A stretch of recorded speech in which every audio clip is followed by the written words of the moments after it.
Olá!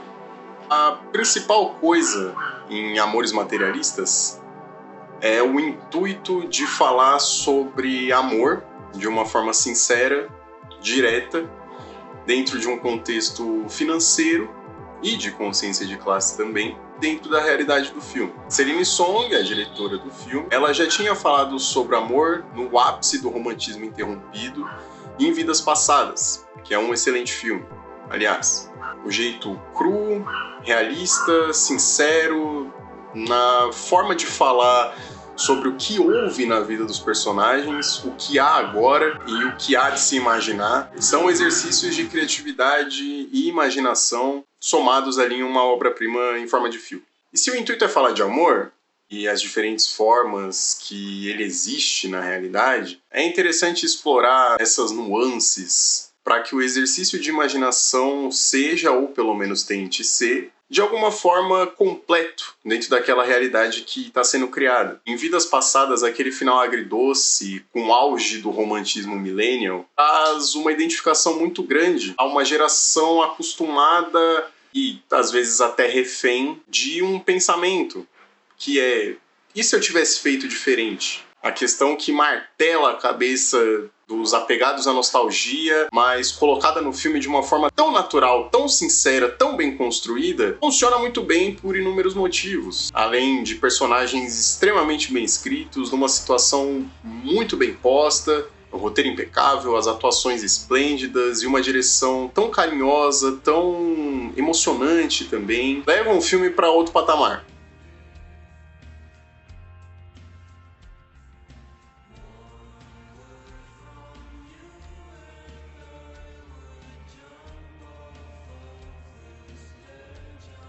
É um dos meus filmes preferidos lançados nos últimos anos. Em Amores Materialistas, o exercício que vai ser proposto, né, pela diretora é colocar essa realidade um pouco mais em xeque, principalmente a questão monetária. Mas não só isso. O que eu acredito que a Celine Song se propôs a colocar na mesa enquanto discussão é justamente a artificialidade dos relacionamentos num modo de vida adulto, cheio de responsabilidades e cheio de coisas a serem tratadas, com uma pitada de um romantismo racional. Mas existe também um realismo fantástico, ao meu ver, dentro do contexto do filme. A personagem da Dakota Johnson, a Lucy, ela é uma casamenteira, uma assessora de relacionamentos, basicamente um Tinder vivo. Em um mundo imaginário onde as pessoas recorrem a serviços mais personalizados ao invés de ficarem apoiadas em aplicativos de relacionamento, elas tendem a procurar um final feliz, e é interessante o quanto isso é explorado, quanto a gente acaba imaginando que essas pessoas são meio fora da caixinha e tem pouca consciência social, por exemplo. A crítica aos aplicativos de relacionamento, ela existe no filme, pode ser vista na maneira como algumas situações acontecem e até são expressadas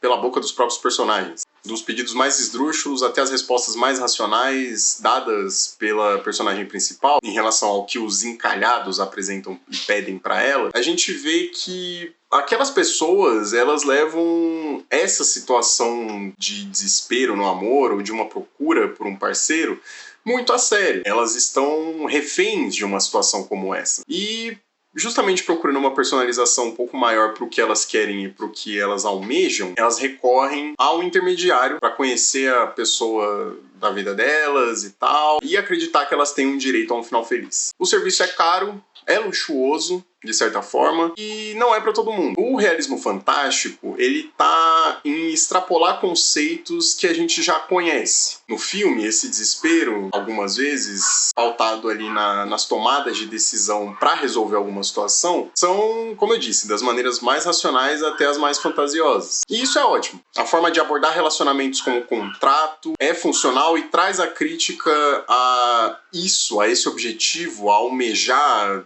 esse tipo de coisa, com dois pés no peito. A vontade que se tem de casar, de ter uma família, de encontrar um par perfeito, sem você nem conhecer a pessoa, e quem vai conhecer a pessoa vai ser alguém totalmente diferente, mas que você paga e confia tanto assim nela pra poder trazer isso pra sua vida é uma coisa muito maluca. O partidão rico e perfeito interpretado pelo Pedro Pascal, o auge da idealização, o realismo fantástico dentro do filme. Enquanto o personagem do Chris Evans entra pra tentar evocar um sentimento verdadeiro e não artificial naquele contexto. E justamente o que me pega com esse filme é a artificialidade. O tom da artificialidade, as nuances da artificialidade. É inquestionável que a intenção de tornar o relacionamento com um partidão seja sem química, seja puramente um contrato, é algo racional e funcional dentro da vida daquelas pessoas. Mas por que o relacionamento com o tal do charmoso príncipe encantado também parece artificial? Eu levo em consideração que talvez seja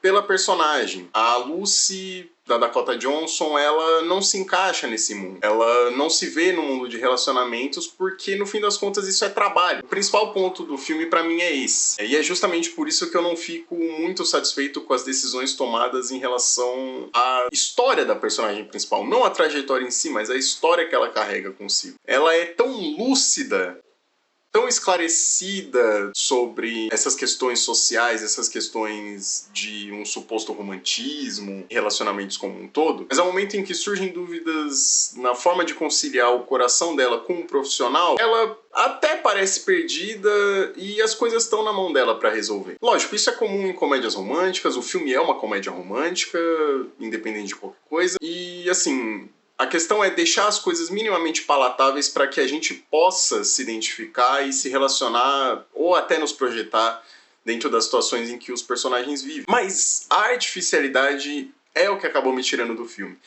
Eu não tenho certeza o quanto isso é proposital, o quanto, tipo, as coisas foram perdendo a mão no decorrer do filme. E tudo bem, ele cresce um pouco na minha cabeça toda vez que eu penso no que é proposital, no que não é proposital. Mas, por outro lado, a execução não me agradou tanto assim. Eu acho que o comentário proposto ele é válido, mas ele não é tão funcional assim. É necessário a gente pensar que a própria Lucy, ela tende a ser um pouco fora da caixinha, porque aquele mundo é fora da caixinha. O quanto aqueles problemas, eles são, e como a personagem coloca no filme também, que ela é materialista, os problemas que ela enfrenta, eles também são materialistas. Até um certo ponto em que uma das clientes dela acaba passando por uma situação em que coloca os pés da Lucy no chão de novo. A forma de entregar isso, a forma de desenvolver isso, ela não é tão forte assim, ela não é tão funcional, porque você vê que ela tá preocupada com a situação que a cliente dela passa, a cliente que é tão próxima em nível de relação que ela chega a considerar a mulher como se fosse uma amiga dela, mas falta algo. E justamente é aí que entra essa questão da artificialidade. É como se os personagens, eles precisassem muito te convencer de que eles são próximos e de que eles estão próximos, mas tudo num campo um pouco mais elevado de coleguismo. Basicamente, a discussão sobre consciência de classe é um pano de fundo bonito e presente o filme todo, mas não é abordado de uma forma interessante. É bem direto, mas a gente não vê uma relação da personagem principal com isso. Tipo, como eu disse, ela fala que ela é materialista. Ela precisa das coisas tocáveis ao alcance dela. E o amor não necessariamente é uma forma tocável, uma forma tangível a todo momento. E por mais que ela mude de opinião durante o filme, por mais que ela mude de cabeça, etc., a sensação no fim é que ela assinou mais um contrato, porque essa é a personagem. O suposto sentimento de paixão ardente e que conquistaria público, justamente porque isso é evocado em outras comédias românticas, por exemplo, ele não tá no filme. E isso é proposital, eu tenho noção disso. Por fim, eu acredito que o filme sofre com, não sei, algo que no roteiro era muito bom, mas que na hora dos atores passarem aquilo, acaba não sendo tão interessante, tão funcional assim, infelizmente. O filme tem essa intenção de passar uma visão mais racional, mais pé no chão, com um tema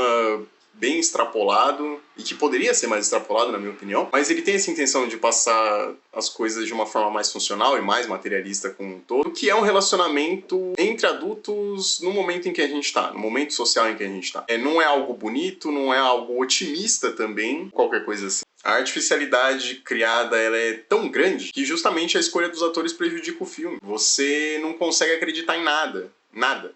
nada do que tá acontecendo ali. Nada do que aquelas pessoas estão vivendo e nada do que aquelas pessoas, tipo, estão tentando vender pra gente. Não é cínico, não é desanimador. No fim das contas, é o que é. É meio que a mesma mensagem que a gente tem no Vidas Passadas. É um pé no chão, é um realismo e são as coisas como são, no fim das contas. Isso eu acabo reconhecendo como uma assinatura da Serena Song. Eu boto fé que o roteiro desse filme ele seja interessantíssimo e ele seja muito bom, mas enquanto filme, infelizmente não conseguiu me vender nada. Não conseguiu me vender nada.